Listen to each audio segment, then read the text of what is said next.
Hello, listeners. This is NGO Soul+Strategy, and I'm Tosca, the host. I met John Samuel, the Regional Director for Oxfam Asia, most recently during a consulting assignment that I, together with another consultant, did for Oxfam. And I was struck by how insightful John was about many subjects, including how to build credibility, trust, and influence within NGOs and within Oxfam particularly.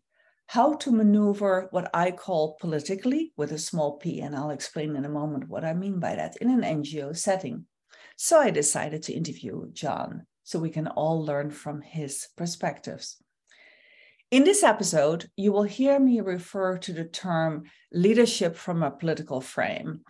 By this, and again, this is politics with a small p, it's about the reality that every organization, amongst others, is also a jungle or an arena in which people jockey for power, for influence, where they negotiate, where they form informal coalitions to influence a certain internal decision, where they seek access to top decision makers to have influence, and where they engage in bartering or persuasion behind the scenes. I experienced time and time again in leadership development programs that some NGO leaders and managers resist this notion that this lens on leadership is an important one amongst many other lenses. They either think it's not entirely moral, or that it's not relevant in the NGO sector. And certainly there are also gender dimensions to that. Yet, I see it being exercised every day, and I would not expect anything less. So I beg to differ with those people. This is one of the things that I suspect that John has a lot of good insights about. So let's go. So welcome, John. Thank you, Tosca. It's gonna be really fun, this, I know it. So John Samuel is the Regional Director for Oxfam Asia since mid-2022. Do I have that right? No, since early 2022. Early 2022. He's also... Okay. He's the former president of the Institute for Sustainable Development and Governance, former president of Trancivic, former president of the National Center for Advocacy Studies, and was also the CEO of Forum Asia, the Asia Forum for Human Rights and Development, and an international consulting advisor at UNDP. And John, let me just ask you, the last couple of institutions that I mentioned, are they all India-founded organizations or not all of them? International, Forum Asia is Geneva-based with a big presence in Asia. It's the largest membership-based organization. And with the UNDP, I was the head of the global program. I was not, I was also an international advisor, but I was the director and head of the global program on governance assessment and democratic governance advisor based in New York. Okay, got it. Thanks for giving a little bit more background. So let's start, John, first by asking you, how did your leadership path unfold inside of NGOs, but also outside? So rather than going through your bio, tell me a little bit how you feel it evolved over time. I had the privilege to work in India in the early 90s with some of the best leaders of the times in an organization, National Center for Advocacy Studies, set up by the former Chief Justice of India, the best writer of India,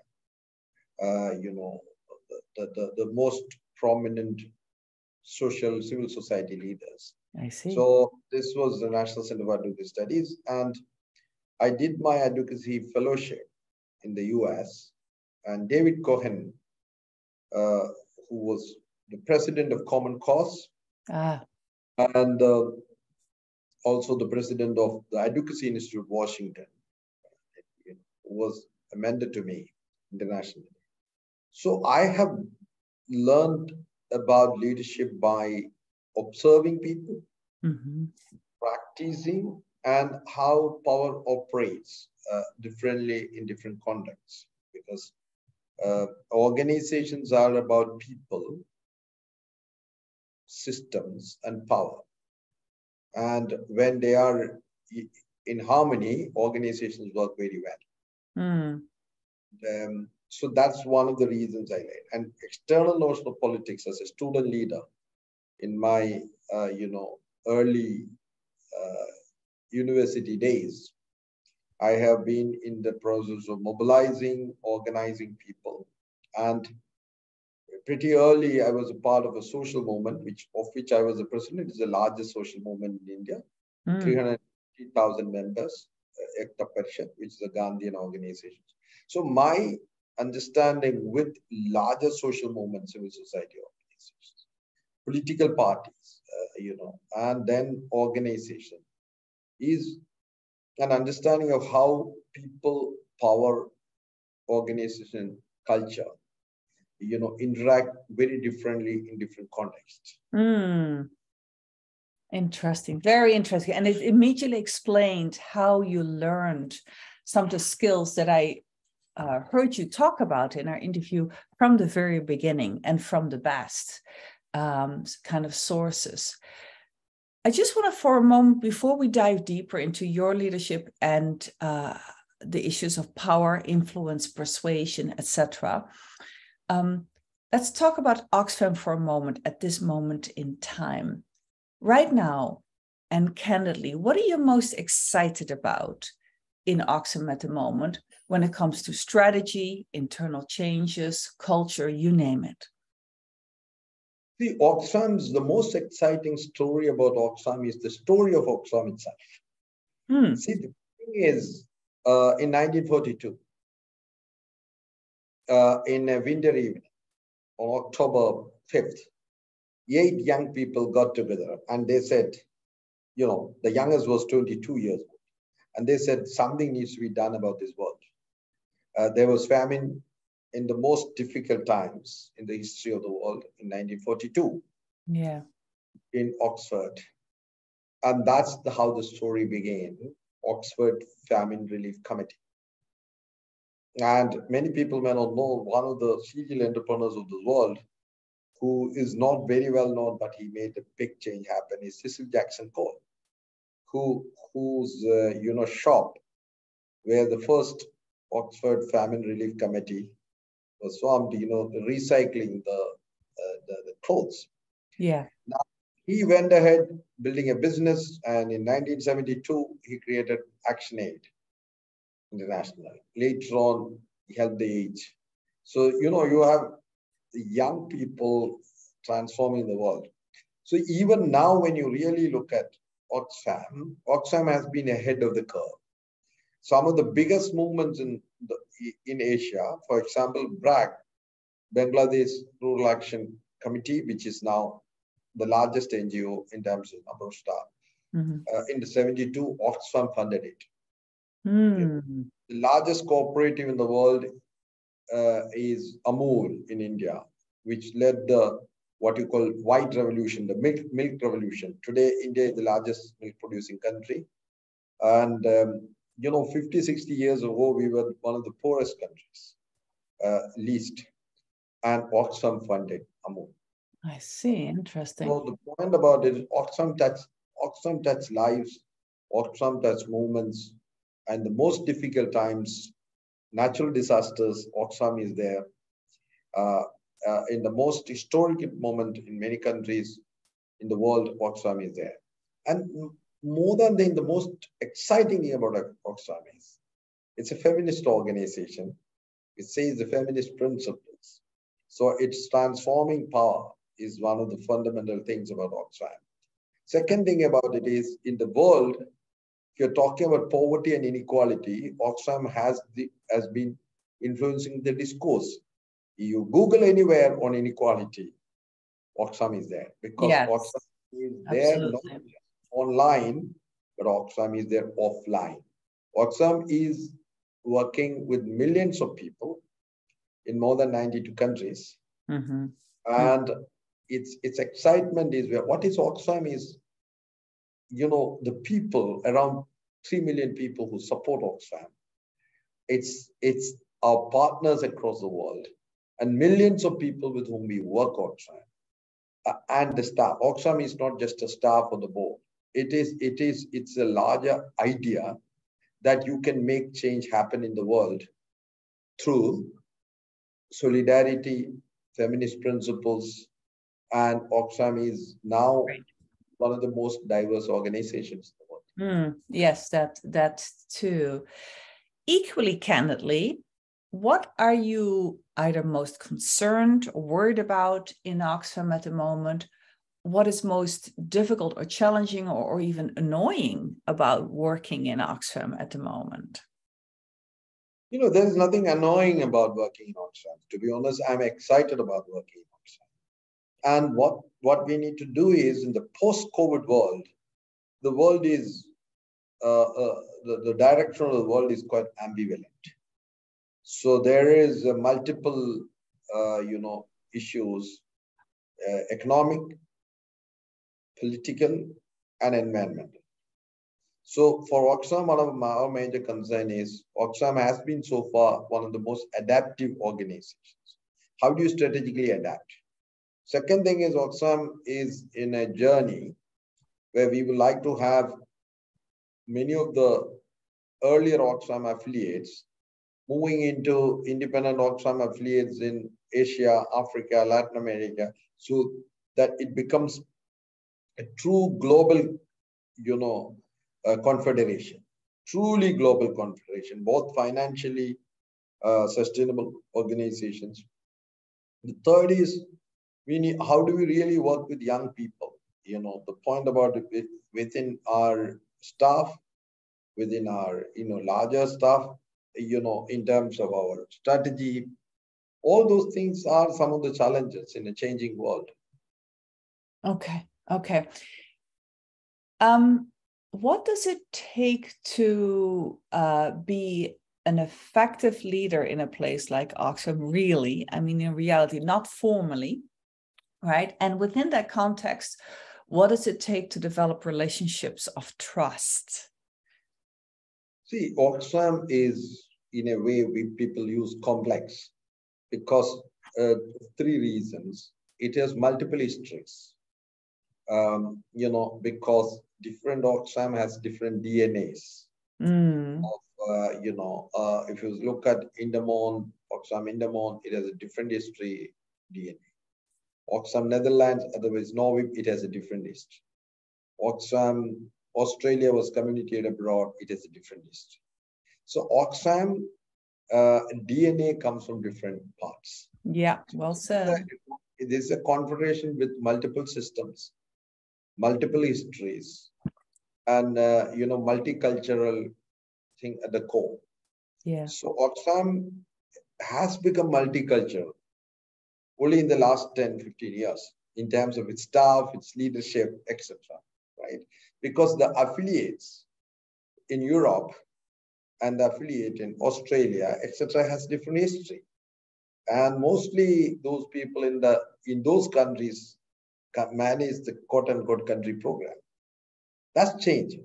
I mean, Oxfam is today led by a woman. I'm very proud of the fact that. And Oxfam's executive leadership, we are more women than men. So this was not the case 10 or even 15 years. I know this organization. So it's evolving. When it's evolving, there are complexities because people come from different culture. They come from different history.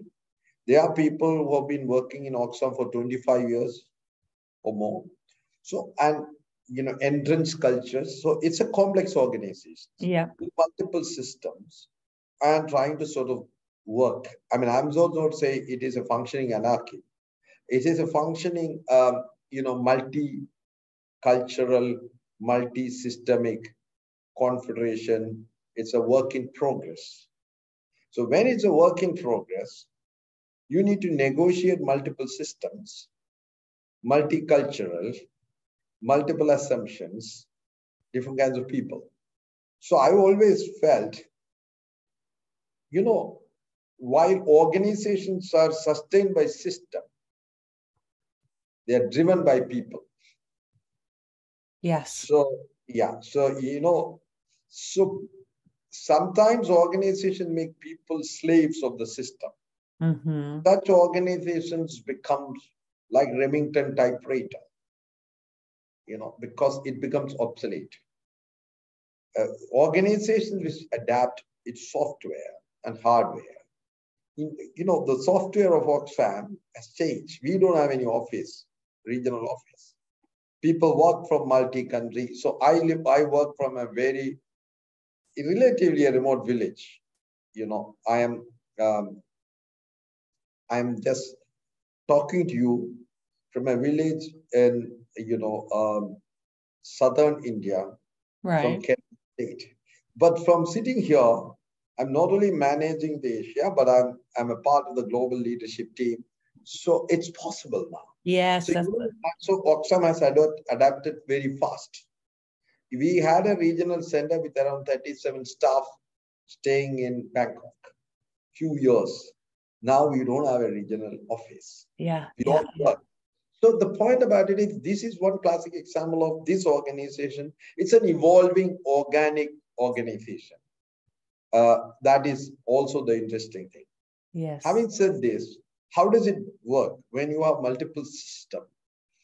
Once you know the drivers of the system and you have an understanding of the system, how it operates, then it's possible to drive the system. So, it's like, learning to ride a bicycle, learning to buy a motorbike, learning to buy a car and a truck. In Oxfam, you have to all those do. You have to do it. Sometimes it is riding a cycle. Sometimes you have to, drive a heavy-duty vehicle. So if you know all these drivers, right, and if you know how they drive, then it's easy to negotiate the system. And this is not just about people and power. This is about culture. In a multicultural organizations, there are different assumptions we have about people, especially when you work differently and from a distance. So that's the point. You understand the people. Where do they come from? And what is the power which they drive? And what kind of system is operating? Once you know that, you negotiate. It's very important to have empathy in leadership. The trouble in all leadership is when we have a temptation to measure everybody with your own, measuring scale.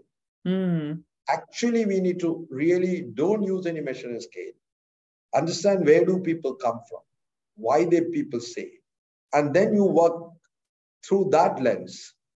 Then you create what you call a communicative network. When a communicative network happens, you instead of sending 25 emails, you spend 1 minute chat. Things get solved. Right. And I remember you talking about that in our interview as well. Let me turn us now towards,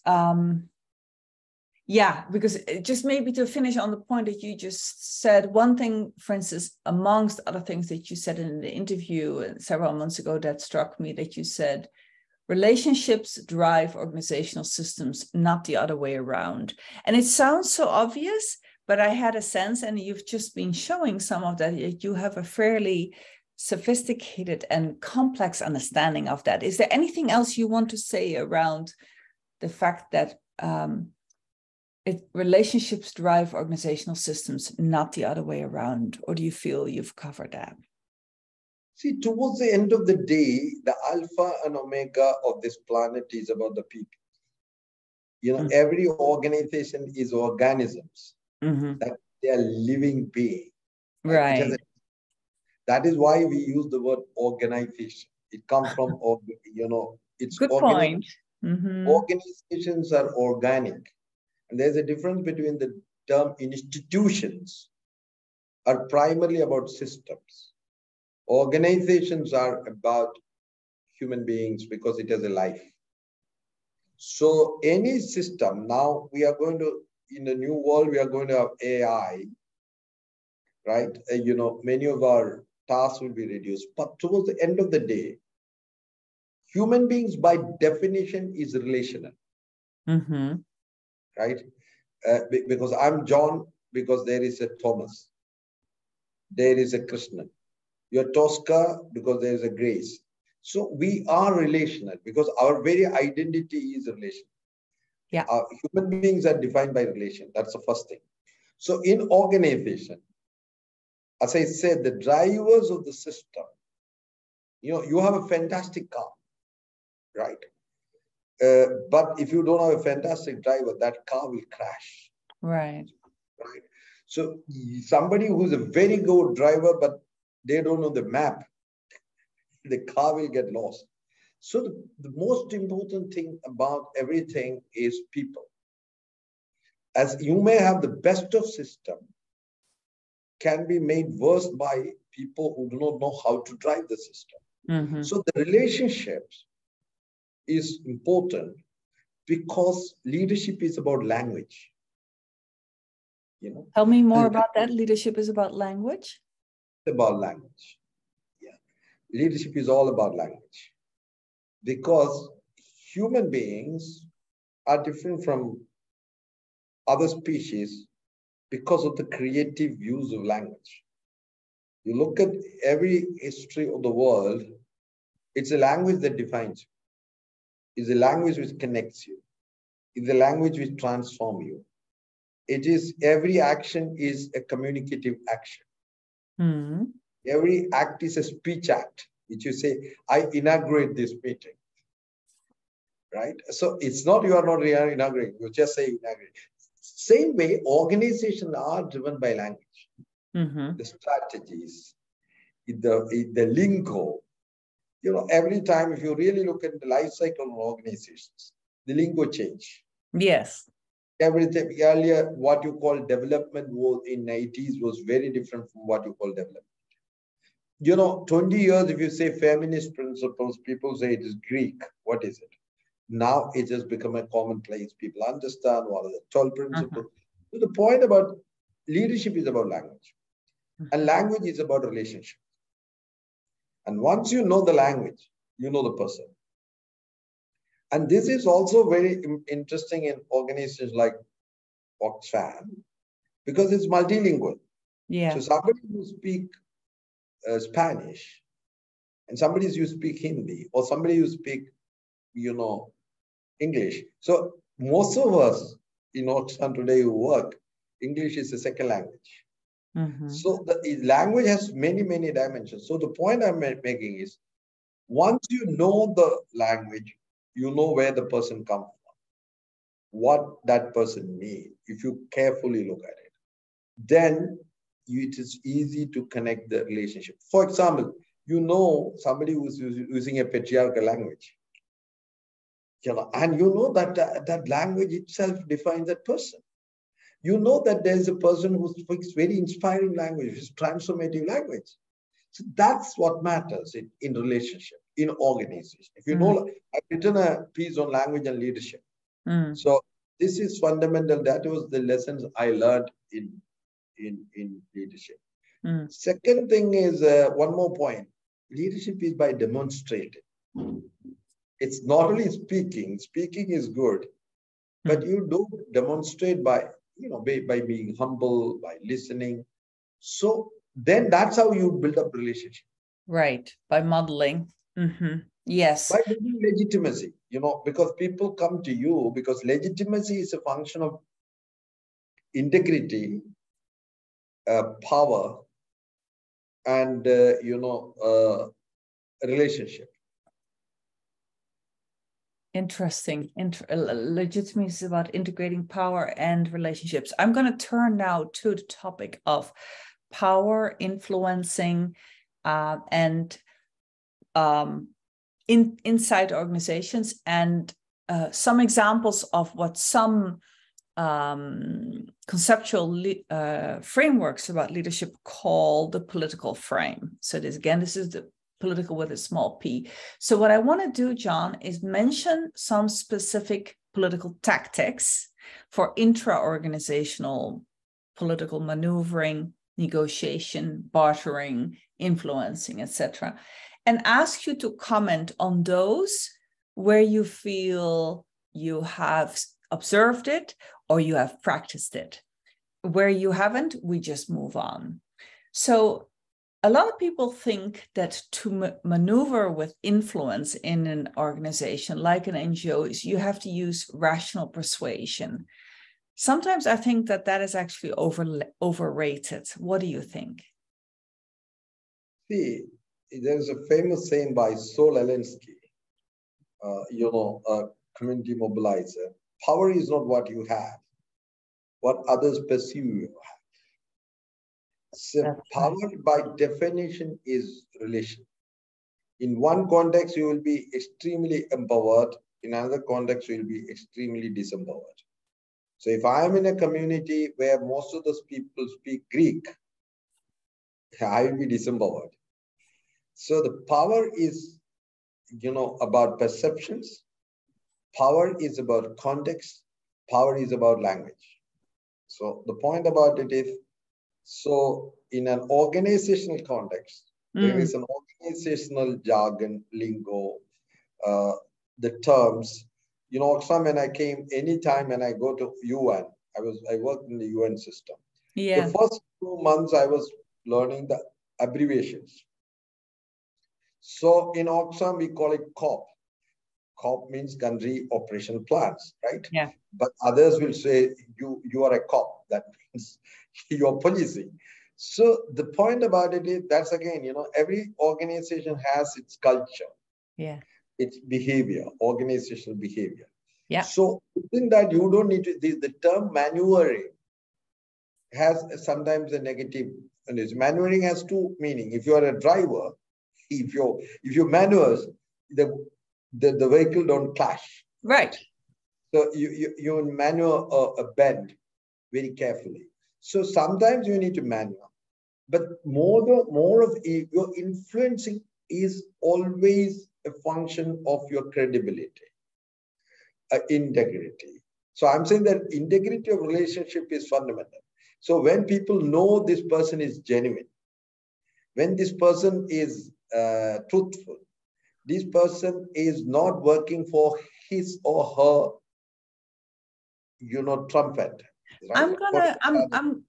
I'm gonna interrupt for a moment and challenge one thing that you just said. See what you think. If I heard you right, John, you said just now, you said influencing is always a function of your integrity. Is that really always the case? Or are there not exceptions? There are other sources of influence that have nothing to do with integrity. Of course, from a larger P, those who control money, those who control the system, those who control the technology has power over. Right? Yeah. Now, why US is more powerful? Why in Oxfam or ActionAid, why the European affiliates or American affiliates are more powerful? Simply because they have money. Yes. But that is one way of understanding power. But understanding influencing, what you call, it requires integrity, imagination, and legitimacy. And, if you look at all these things are function of politics. Legitimacy is about power, It's about, the first question in INGO world, if you, in the global south, in India, Bangladesh, they will challenge the legitimacy of international organization because they are powerful. They are powerful because, an issue which raised in Bangladesh can be spread into 100 countries within minutes. So there is an insecurity there, political insecurity, because, you can make a statement on Bangladesh sitting in UN, Oxfam UN person, or, in the World Bank, or somewhere else it has implications, or in the media, or in the BBC or CNN. Now, because of that, they question the legitimacy, saying that these are outsiders' interests, and hence, those who work for Bangladesh, Oxfam, or other NGO, they are from the country, with a lot of credibility and legitimacy, it's very difficult to make them question their legitimacy. Yeah. Because within the country, they would say that, you're not really, and earlier that was a problem. Like, 10, 15 years ago, most of the country directors of NGOs were white Anglo-Saxon Protestants. Yes. And women. And they always felt they know the best for this thing. The times have gone because the civil society has been politicized.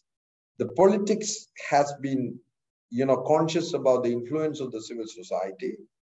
So then they delegitimize. You said, we don't need advice from somebody from Europe or America. Right. Thank you very much. Now Oxfam, all of the organizations are led by. They even have Indian Oxfam is Oxfam India, right? So this shift, that's why there's a legitimacy is a function of power and perception of power.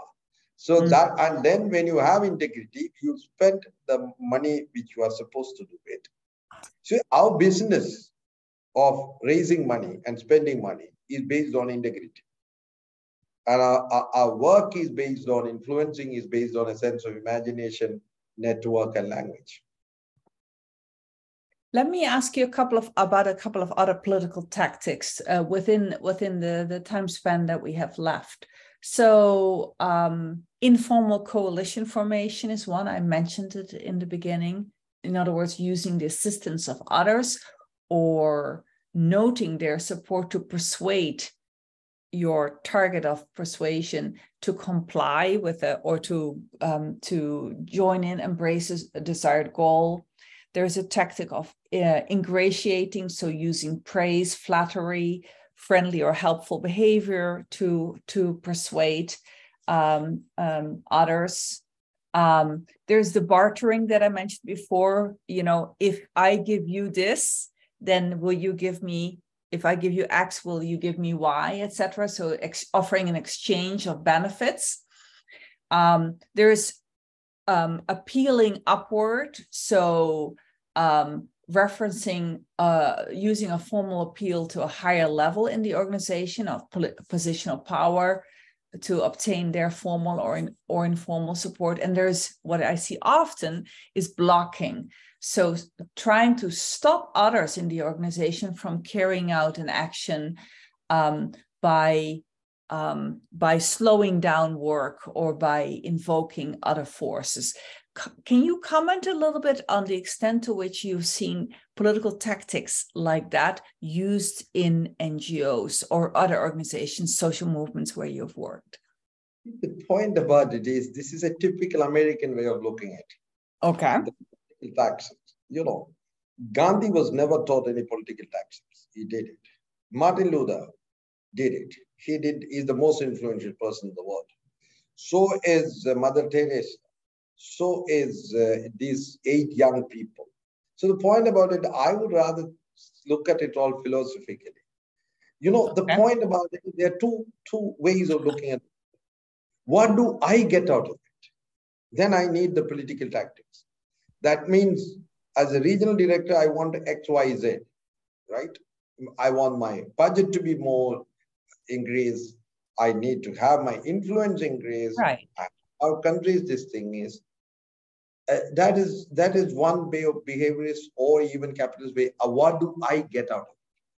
What kind of tactics I use? In my case, what can I do to make a difference? Now, this is a very fundamental worldview. Martin Luther said, what can I do? I have a dream. And I was ready to be killed, right? For that, because I believed it. Many of us, I was an academic. When I chose this, it is through courage of conviction. It's the money didn't matter to me. I joined on a very low salary, working with grassroots movement, indigenous people. So Oxfam didn't drive me. I drive Oxfam because I come out with a larger worldview. I joined Oxfam because Oxfam is fighting injustice, inequality, and poverty, right? And it's a feminist organization. It's a decolonized organization. It is in compatibility with my politics, larger P, not small p. Then the small p is 2. It doesn't matter because I have a larger p. Now, within the organizations, one way of looking at it is maneuvering, influencing,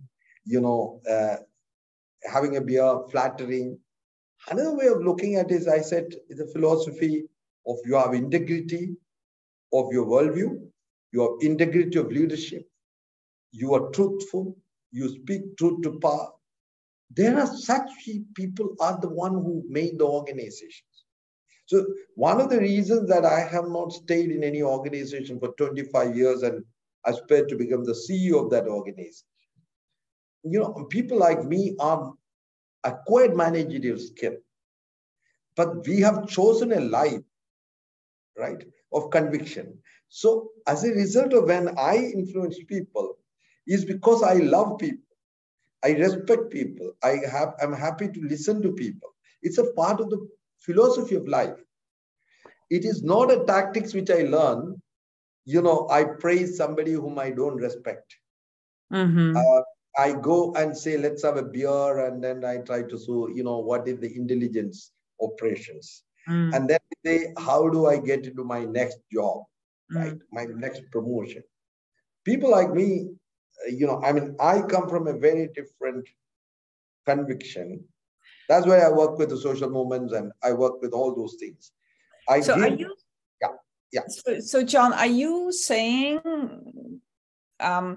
that using the resources of, you mentioned integrity, truthfulness, conviction, and basically what I call principles, right? What you call the philosophical approach, is that sufficient in the range of organizations that you have worked in, that you mentioned at the very beginning, including in Oxfam at the moment?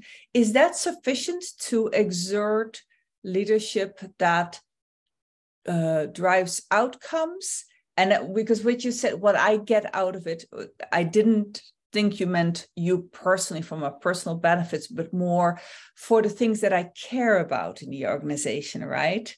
Everybody has certain things they care about. So they are mission focused to some extent.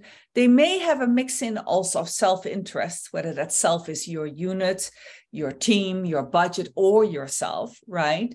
But are you saying that those principled factors of integrity, truthfulness, conviction, etc., are sufficient to both drive outcomes and to get, let's call it just simple, good work done? Because if that's what you're saying, I'm having a hard time fully going with that, but I might be wrong. So persuade me. Tosca, you have leadership. You have three kinds of people in a organization. One group of people are mission driven, all those 8 people, because they see the larger part of the world. That's what drives them, right? Some people are career driven. Some people are task driven, right? And all these are correct. And I'm saying that, I would not judge anybody on the basis of this. Right. I myself consider a mission driven person, right? Not necessarily a career driven person or necessarily a task driven person. Task driven, yeah. Then you have a leadership, which is macro, which is perspective, which is visionary, which is mobilizing, which is team building, and management. You have to have both capacity. Right. When you manage outcomes, when you lead with inspiration and vision, you transform the organizations without even them knowing that you transformed it. In my experience, in last 30 plus years, I transform every single organization I work with. And my agenda is transformation. I'm not really, that's one of the reasons that, all the money I earned, I gave it to the people. So actually I sit in a community center where hundreds of people are trained. On every Saturday and Sunday, I work with the people. Tomorrow, around 40 young people come. That's what drives me. That's nothing to do with Oxfam. It has nothing to do with Oxfam. All the money, half of the money which I earn, Oxfam goes for feeding hungry people here. Distress fund. I don't take it because I don't need that much money to live. So these are all towards the end of the day, every person is different. Some people are career driven. Some people are very good at tasks. Some people are leaders. Now, the most important thing is respect every one of them. Respect every one of them. Second thing is don't sit on judgment on the people. What Jesus said, don't judge people. Understand where do they come from. Right. Because in organization, you need people who are task-driven, who need people who are career-driven, who need people who are mission-driven. Right? You need everything, everybody. Somebody who say that I'm an orchestra man, I know music. Okay. That doesn't make music. You need somebody who can play guitar, somebody who play violin. When you orchestrate that, then it's become orchestra. You know orchestra, but there is no man who can violin, and you need an assistant who will connect all these things. Every single person in an organization matters. Once you begin to respect that, they respect you back. I love what you said. Yeah, that's beautiful. Yeah. This is really, you really provoked thinking in me, and I'm sure that our audience will also be left with lots of food for thought. So we are at time. I'm going to pivot now very abruptly and just simply ask you, where should people go if they want to learn more about you, John? They can go to John Samuel LinkedIn. Okay. Or they can go to the organization which I run for 35 years, Bodhigram. Bodhi means the tree under which Buddha got enlightenment. Gram means community, enlightened community. Oh, nice. www.bodhigram.org. Okay, we'll put that in the show notes so that people, I'm sure, who are sparked by this conversation can follow up with you. Well, thank you very much, John, for this incredibly insightful conversation. Thank you very much. I keep thinking about what you just said, and thank you, listeners, for listening in. If you found this podcast stimulating, then be sure to check out some of the other episodes in my podcasts. There are several other episodes about leadership in the NGO sector, including how to lead effectively from a political as well as from other frames. And you can find these episodes not just on my website, 5oaksconsulting.org with the number 5, but also on my YouTube channel. Subscribe and you will always be the first in the know. We also write about leadership in our book, Between Power and Irrelevance, the Future of Transnational NGOs. If you're curious, but you're not yet ready to buy the book, you can access our concluding chapter for free, again, on my website, 5oaksconsulting.org. And with that, this is Tosca, and I look forward to spending time with you next time on NGO Soul and Strategy.